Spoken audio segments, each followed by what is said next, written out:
Okay, so there can be many methods in the employee class. यहाँ पर मैंने एक एग्जांपल दी हुई है इक्वल्स मेथड की। ये मेथड हमने अभी रिवीजन लेक्चर्स के अंदर भी देखा कि हमारे पास इक्वल्स मेथड, इक्वल जो है, अगर हमें दो ऑब्जेक्ट्स की इक्वालिटी को चेक करना है तो हम उसके लिए इक्वल्स मेथड को खुद से डिफाइन करते हैं। हम दो ऑब्जेक्ट्स की इक्वालिटी को डबल इक्वल टू ऑपरेटर से चेक नहीं कर सकते, तो इसलिए हम एम्प्लॉय क्लास के अंदर एम्प्लॉय का कस्टमाइज इक्वल्स मेथड लिखते हैं। ऑब्वियसली इक्वल्स मेथड दो ऑब्जेक्ट्स पे चलेगा, तो एक ऑब्जेक्ट इसके अंदर कॉलिंग ऑब्जेक्ट होगा और एक एम्प्लॉय को हम यहाँ पे रिसीव कर रहे हैं और मेरे ऑब्जेक्ट का नाम है other employ, right.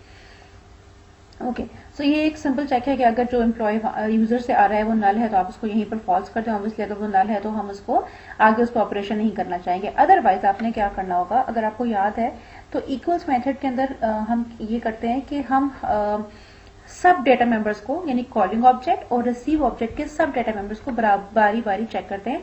If everything is same then we return true, otherwise we return false. अब यहाँ पर थोड़ा सा जो आपने चीज का ख्याल रखना है वो ये कि हमारे पास तीन डाटा मेंबर्स थे, नेम, बर्थ डेट और हायर डेट। नेम की चेकिंग बहुत आसान है कि अगर नेम बराबर है इस रिसीव्ड ऑब्जेक्ट के नेम के, और तो आप कह सकते हैं कि फाइन ये दोनों इक्वल हैं। लेकिन जो आपके ऑब्जेक्ट्स हैं वहां पर आपने ये ख्याल रखना है, जैसे मैंने आपको स्टार्ट में कहा कि जब whenever you are working with object you must remember that object name only contains the address। तो यहाँ पर मैं ये नहीं लिख सकती birthday dot equals other employee dot birth date, right. अगर मैं ये लिखूंगी तो इसका मतलब है कि आपने ये कंसिडर, आपने बर्थ डेट को एज अ वेरिएबल ट्रीट किया और ये सिर्फ एड्रेसेस कंपेयर हो जाएंगे, तो ये इलॉजिकल होगा, ये आपके पास एक लॉजिकल एरर होगा।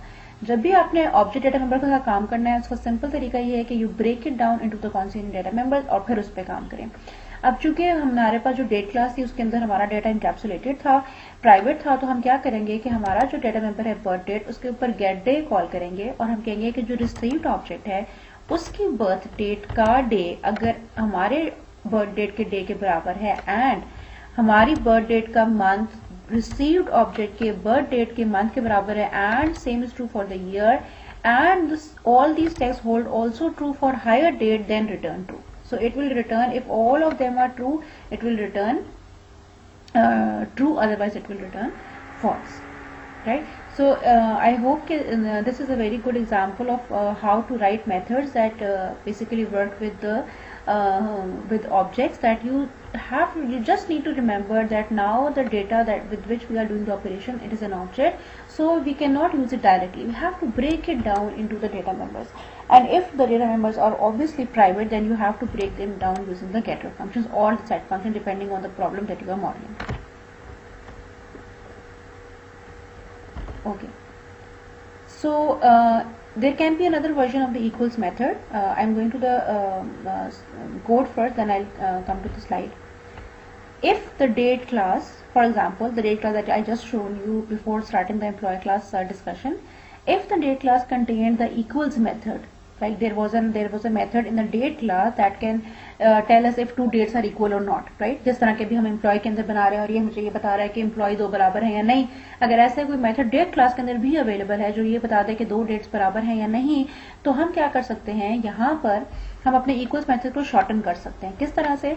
अगेन ये वही चेक है कि अगर आपके पास रिसीव्ड ऑब्जेक्ट जो है वो नल है तो आप फॉल्स कर दो, अदरवाइज आप नेम की क्वालिटी चेक करें, दोनों ऑब्जेक्ट की, कॉलिंग ऑब्जेक्ट और रिसीव्ड ऑब्जेक्ट की, और आप क्या कर सकते हो कि आप जो आपका डेट ऑब्जेक्ट है उसके ऊपर इक्वल्स फंक्शन कॉल करें, ठीक, और उसके अंदर हम दूसरी डेट ऑब्जेक्ट को भेज दें जो कि रिसीव्ड ऑब्जेक्ट की डेट ऑब्जेक्ट है।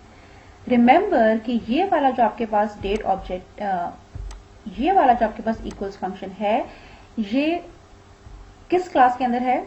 ये डेट क्लास के अंदर है। क्यों? क्योंकि हम इसको डेट क्लास के ऑब्जेक्ट पे कॉल करें। It will never basically be resolve to this function because ये तो एम्प्लॉय का फंक्शन है। इस पर आने के लिए आपको एम्प्लॉय से ये कॉल जनरेट करनी है। जब भी आप डेट क्लास के ऑब्जेक्ट के ऊपर कोई भी फंक्शन कॉल करेंगे तो हमेशा याद रखें कि वो फंक्शन डेट क्लास से रिजॉल्व होगा। तो whenever I am saying that birth date dot equals, इसका मतलब है ये वो इक्वल फंक्शन है जो कि डेट क्लास में डिफाइंड है, और ऑब्वियसली वो फंक्शन चूंकि डेट में था और दो डेट्स की इक्वालिटी चेक करता था तो वो एक और डेट को रिसीव करता होगा, और इन दोनों कॉलिंग डेट को और रिसीव डेट को ये कंपेयर करके ट्रू या फॉल्स रिटर्न करता होगा।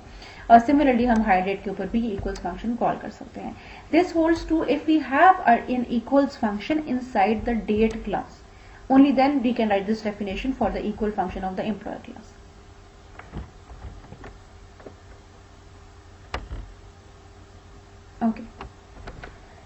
जिस तरह से हमने सिंपल क्लासेस के अंदर देखा कि हम जब कंस्ट्रक्टर्स डिफाइन करते थे तो हम तीन तरह के कंस्ट्रक्टर्स बनाते थे, डिफॉल्ट कंस्ट्रक्टर, आर्गुमेंट कंस्ट्रक्टर, और उसके बाद हमें कॉपी कंस्ट्रक्टर भी जनरेट कर रहे थे। तो यहाँ पर भी मैं कॉपी कंस्ट्रक्टर बनाऊंगी एम्प्लॉय क्लास के अंदर, और हम देखेंगे कि ये कॉपी कंस्ट्रक्टर ने, चूंकि अब हमारे पास ऑब्जेक्ट डेटा मेंबर्स हैं, तो ये थोड़ा सा किस तरह से डिफरेंट हो सकता है। अगर ये किसी सिंपल क्लास का कॉपी कंस्ट्रक्टर हो, जिस तरह की ये डेट का कॉपी कंस्ट्रक्टर लिखा हुआ है, तो ये बहुत सिंपल होता है, क्योंकि आप सिंपली एक और डेट रिसीव करते हैं और ये सिर्फ चेक लगा हुआ है कि नल तो नहीं है, और आप simply 1 to 1 copy operation run कर देते हैं। ठीक है, जो आपके पास कॉलिंग ऑब्जेक्ट होता है और जो आपने रिसीव्ड ऑब्जेक्ट होता है उसका डेटा सिंपल कॉपी कर देते हैं। लेकिन अगर आप एक ऐसे क्लास के साथ डील कर रहे हैं जो कि ऑब्जेक्ट कंटेन कर रही है, ऑब्जेक्ट डेटा मेंबर्स कंटेन कर रही है, तो वहां पर अगर आप सिंपल 1 to 1 कॉपी करेंगे तो याद रखिए कि ये आपके पास इंडिपेंडेंट ऑब्जेक्ट जनरेशन नहीं होगी, बल्कि ये आपके पास एक ही ऑब्जेक्ट के दो एलियासिंग बनते रहेंगे, जिसको हम हमेशा अवॉइड करने की कोशिश करते हैं। सो जब भी आप किसी अपनी ओनर क्लास का कॉपी कंस्ट्रक्टर लिख रहे हो तो उसको आप इस तरह से लिखें कि आपने एक रिसीव किया ऑब्जेक्ट जिसका डेटा आपने कॉपी करना है, और आपने कहा कि अच्छा वो रिसीव्ड ऑब्जेक्ट अगर नल नहीं है तो आप क्या करो कि आप सिंपल स्ट्रिंग को हमने वैसे कॉपी किया, और यहाँ पर आप क्या करो, अगेन कॉपी कंस्ट्रक्टर यूज करके अपने डेटा को इनिशियलाइज करें, ताकि आपके पास वो सेम एलियासिंग वाला प्रॉब्लम ना आए।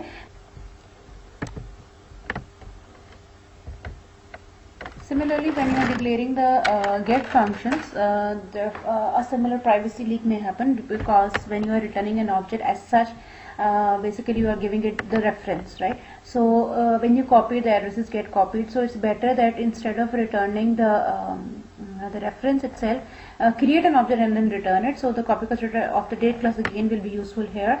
हम क्या करें कि instead of writing this kind of function, simply return, जो हम जनरल हमारा getters का ये स्ट्रक्चर होता है कि हम रिटर्न करते हैं द वेरिएबल। सो चूंकि हमारा वेरिएबल अब एक ऑब्जेक्ट है तो हम इसको थोड़ा सा चेंज कर सकते हैं। ये हमारे लिए थोड़ा डेंजरस है इन द सेंस के रेफरेंस रिटर्न हो रहा होता है, तो हम बजाय कि रेफरेंस रिटर्न करें हम क्या कर सकते हैं, कॉपी कंस्ट्रक्टर यूज करके एक नया ऑब्जेक्ट जनरेट करें यूजिंग आवर ओन ऑब्जेक्ट, और फिर उसको रिटर्न करें। This is more correct and this is more secure.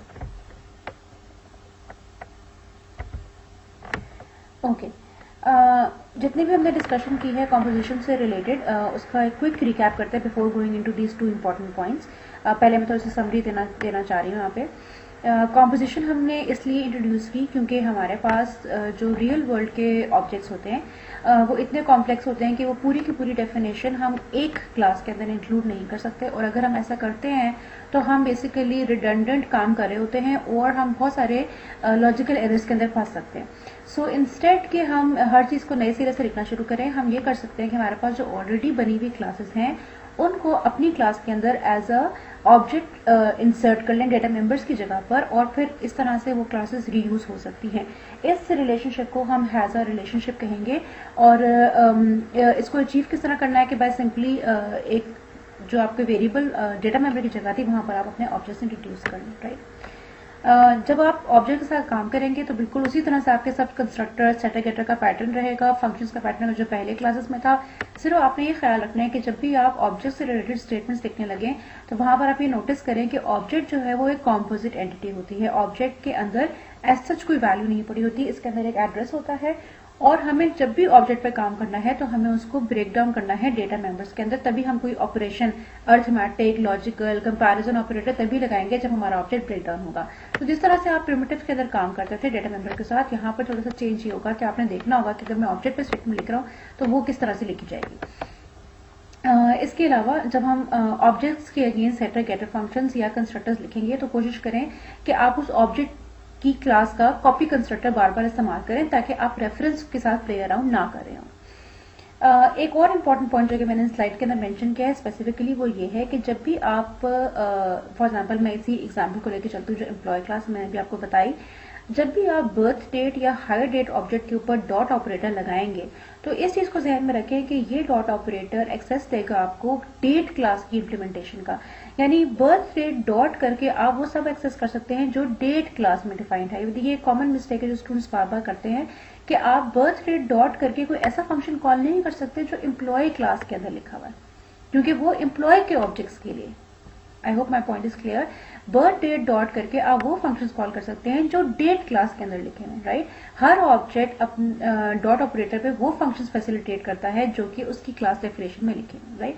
सो अगर आपकी डेट क्लास के अंदर गेटर फंक्शंस हैं तो वो आप यूज कर सकते हैं। अगर आपकी डेट क्लास के अंदर इक्वल्स फंक्शन आप इस्तेमाल कर सकते हैं, लेकिन ऐसा कोई फंक्शन जो एम्प्लॉय के अंदर है वो आप बर्थ डेट डॉट करके एक्सेस नहीं कर सकते।